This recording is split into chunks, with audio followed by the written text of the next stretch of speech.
नमस्कार, मैं सुशील कुमार, आप देख रहे हैं सच की आवाज़ वेब न्यूज़। आज मैं काकोरी थाना क्षेत्र के अंतर्गत समदा पुलिस चौकी की ग्राम सभा मौंदा में उपस्थित हूँ। आज यहाँ पे रामलीला कमेटी द्वारा एक बहुत भव्य रामलीला का आयोजन किया जा रहा है। ये आयोजन आज 93 साल पूरे हो जाएंगे इस कार्यक्रम को। आज़ादी काल के पहले से यह रामलीला का मंचन किया जाता है। यहाँ पे कलाकार बढ़ चढ़ के हिस्सा लेते हैं। आप मेरे पीछे देखिएगा, मैं कैमरामैन से आग्रह करूँगा वो दिखाने का प्रयास करें। रावण का पुतला बनाया गया है, जो एक निशानी होती है कि रावण अपने बल से, अपनी कलाओं से जाना जाता था। वो बहुत ज्ञानी ब्राह्मण था, उसने बहुत से ज्ञान अर्जन किए। उसके बाद वो राजा था, लंका का राजा था वो, और उसके 1 लाख पूत 1.25 लाख नाती, ऐसा कहा जाता है, कहावत है, 1 लाख पूत 1.25 लाख नाती और ते रावण घर दिया न बाती। इसका अर्थ ये है कि रावण अपने अहंकार में, अपनी ताकत के घमंड में अपने परिवार को, अपनी लंका को नष्ट किया। माता सीता जी का हरण करना उसके लिए सबसे कठिन समय था, और उसने जिस प्रकार से उसकी बहन सूर्पनखा की नाक लक्ष्मण द्वारा काटी गई, उसी के क्रोध में उसने माता सीता का हरण किया और सीता जी का हरण करके वो लंका ले गया। और राम जी और उनकी सेना लंका तक पहुंची। लंका तक पहुंच करके हनुमान जी ने लंका का दहन किया।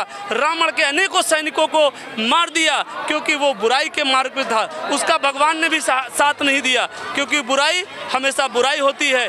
इसी प्रकार से हमारे देश में कुछ ऐसे रावण हैं जिनका अंत होना अभी भी बाकी है, जो रहते तो लोगों के बीच में है, लेकिन ऐसी मासूम बेटियों के साथ दरिंदगी कर देते हैं, जो दिल को झकझोर के रख देती है। ऐसे रावणों का अंत होना अभी बाकी है। कुछ रावणों का अंत हो गया है, अभी कुछ रावणों का अंत बाकी है, होना बाकी है। आप देखिए, आज दशहरे के दिन रावण का पुतला फूंका जाता है, उसको जला दिया जाता है, लोग जलाते हैं और बच्चे उसको देख करके खुशी मनाते हैं कि रावण का आज अंत हुआ, बुराइयों का अंत हुआ। लेकिन बहुत सी बुराइयां अभी भी समाज के अंदर बाकी हैं, जो उनको भी ख़त्म करने की ज़रूरत है। इस नाटक के माध्यम से, इस रामलीला के माध्यम से लोगों को दिखाया जाता है कि आप अपने अंदर के रावण को ख़त्म करें, आप अपने अंदर के रावण को मारें, ताकि एक अच्छे इंसान बने। राम जी का चरित्र, राम जी का जीवन बहुत ही अच्छा था, और उन्होंने किस प्रकार से बुराई को ख़त्म करके नेक राह पे चलने की लोगों को प्रेरणा दी, और बहुत से लोग उसी रास्ते पे चल रहे हैं, और बहुत ही अच्छा दृश्य है उनका, बहुत ही अच्छा मार्गदर्शक है। अभी हम आपको आगे दिखाएंगे किस प्रकार से रावण का वध होता है। देखिए आप, जिस प्रकार से रावण का दहन हो रहा है, रावण के पुतले को आग लगा दी गई है। मेरे पीछे आप देखिए, बुराई का अंत करते हुए समाज के लोग, किस प्रकार से बुराई को मिटाया जाता है, और ये रावण के पुतले को जला करके उसकी बुराइयों का अंत किया जा रहा है। देखना ये है कि हमारे देश में जो कुछ ऐसे रावण जैसे लोग हैं, उनका अंत कब होगा, किस प्रकार से होगा। हर वर्ष हम रावण का अंत करते हैं, उसके पुतले को जलाते हैं, कि इस प्रकार का कोई रावण जैसा व्यक्ति अब इस पृथ्वी पर, इस धरती पे जन्म ना ले, इस तरह की बुराइयां ना कर सके, किसी महिला के साथ कोई अत्याचार ना कर सके। आप देखिए, बहुत सारे लोग आज इस रावण को जलते हुए देखना चाह रहे, देख भी रहे हैं, लेकिन उनको इस पुतले से एक सीख लेने की आवश्यकता है कि रावण को किस लिए जलाया जा रहा है, रावण को किस लिए फूंका जा रहा है। रावण का अंत तो हो गया है, लेकिन क्या बुराइयों का अंत होगा? चलिए, हम कुछ लोग यहाँ पे उपस्थित हैं, हम उनसे बात करते हैं कि क्या रावण का अंत होने से समाज के अंदर जो ऐसी बुराइयां हैं उनका भी अंत होगा। क्या नाम है? जी, पवन कुमार नाम है। जी, आज आप देख रहे हैं कि रावण का पुतला जला करके रावण का अंत किया जा रहा है। क्या समाज के अंदर जो ऐसे रावण हैं उनका भी ऐसे ही अंत होना चाहिए?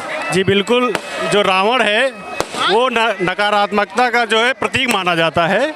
इसी के अनुसार जो है हमारे समाज में संदेश दिया जाता है कि हम नकारात्मकता रूपी रावण का ऐसे ही दहन करते रहे। बहुत बड़ी बात आपने कही है। नकारात्मक ऊर्जा है वो रावण के अंदर आ गई थी और उसका अंत किया गया और अंत होना जरूरी था। और आज आप देखिए दशहरा के पावन पर्व पे इस रावण का तो अंत हो गया है। लेकिन जैसा कि मैं बार बार कह रहा हूँ कि समाज में जो रावण है, देखिए आप इसी समिति के कार्यकर्ता हैं और इस कार्यक्रम को आयोजित कर रहे हैं। आइए हम आपसे बात करते हैं। नमस्कार, आपको दशहरा की बहुत सारी शुभकामनाएं। अरे आपको भी दशहरे की बहुत बड़ी शुभकामनाएं। हम बड़ा खुश हैं कि जो आप मेरे मेले में आए हैं। रावण आपके सामने जलाया जा रहा है, आप देख रहे हैं।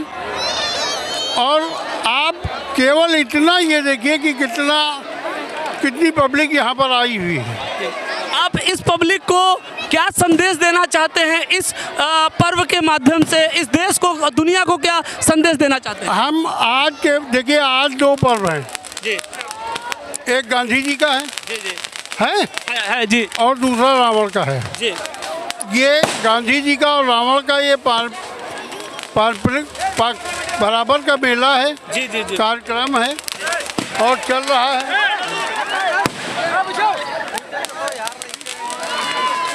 हाँ जी जी, थोड़ी देर बाद हमसे बात कीजिए। मेरा एक सवाल है, आप समाज को और देश को क्या संदेश देना चाहते हैं? जिस प्रकार से रावण के अंदर बुराइयां आई, आज उसका अंत किया जा रहा है, उसको जलाया जा रहा है। रावण की बुराइयां तो बुराइयों पर वो ही जला है। जी जी, जो समाज में कुछ ऐसे रावण हैं उनके लिए क्या कहना चाहेंगे? छोटी छोटी बेटियों के साथ दरिंदगी करते हैं, दरिंदगी कर रहे हैं। जी। जिस तरह ये रावण जलाया जा रहा है, ईश्वर की दया से हमारे योगी सरकार में वो भी जलाए जाएंगे। बहुत बड़ी बात आपने कही है। उत्तर प्रदेश की जो योगी सरकार है उन पे पूरा आपका भरोसा है सरकार के ऊपर कि अगर किसी बेटी के साथ इस तरह का दुष्कर्म कोई करता है तो उसको रावण की जैसी सजा दी। म्यूजिक डायरेक्टर हैं इस मौदा रामलीला समिति के म्यूजिक डायरेक्टर हैं। आइए हम उनसे बात करते हैं कि आज जो आपने मंचन किया है, जो कार्यक्रम किया है, इससे समाज में क्या प्रभाव पड़ेगा? नमस्कार।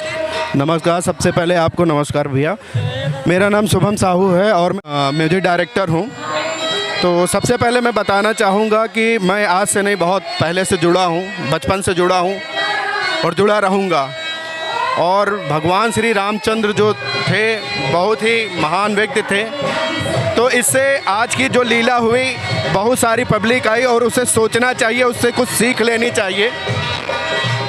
जी, सीखना चाहिए, जरूर सीखना चाहिए। नमस्कार, आपका क्या नाम है? मेरा नाम अनुज दयाल शर्मा है। आप मेकअप का कार्य देखते हैं, लोगों को तैयार करते हैं, बड़ी भूमिका है आपकी। क्या कहना चाहेंगे समाज को? समाज को मैं यही कहना चाहूँगा, भगवान श्री राम से अगर सीखना है तो मर्यादा सीखें, महिलाओं की इज्जत करना सीखें। और आज की महिलाओं से भी हम यही कामना करते हैं कि वो किसी भी मामले में पुरुषों से कम नहीं हैं और आगे बढ़ें और अपने बच्चों को पढ़ाएं और आगे बढ़ाएं। बड़ी बात कही आपने कि महिलाओं को अच्छी संगत करनी चाहिए, अच्छी जगह बैठना चाहिए, शिक्षा लेनी चाहिए और बढ़ चढ़ के हिस्सा लेना चाहिए। आपने बहुत बड़ी बात कही है और मुझे लगता है मैं सभी माताओं बहनों से भी आग्रह करूंगा कि आप कुसंगत को हटा करके अच्छी संगति, अच्छे लोगों के साथ बैठें, उनसे बात करें, बुराइयों को ख़त्म करें। बहुत बहुत आप सबका धन्यवाद। मिलवाते हैं जो आज राम जी का और लक्ष्मण जी का और रावण का, जिन्होंने बहुत भव्य और दिव्य किरदार निभाया। सबसे पहले मैं आपको मिलवाता हूं राम जी से। ये आज इस मंच के माध्यम से राम हैं और इन्होंने किस प्रकार से दिखाया है कि बुराई को किस प्रकार से मिटाया जाता। आइए मैं आपकी बात कराता हूं प्रभु श्री राम जी से। जय श्री राम। जय श्री राम जी। आज मैं आपसे एक छोटा सा मेरा सवाल है कि आपने रावण का वध क्यों किया? वैसे दुनिया जानती है, लेकिन मैं आपके मुख से जानना चाहता हूँ। जी, रावण का वध आज इसलिए हुआ है क्योंकि सच्चाई, अच्छाई जो है हमेशा बुराई से जीती हुई है। बहुत बड़ी बात है, अच्छाई हमेशा बुराई को ख़त्म करती है और आज फिर बुराई को हारना पड़ा और अच्छाई की जीत हुई।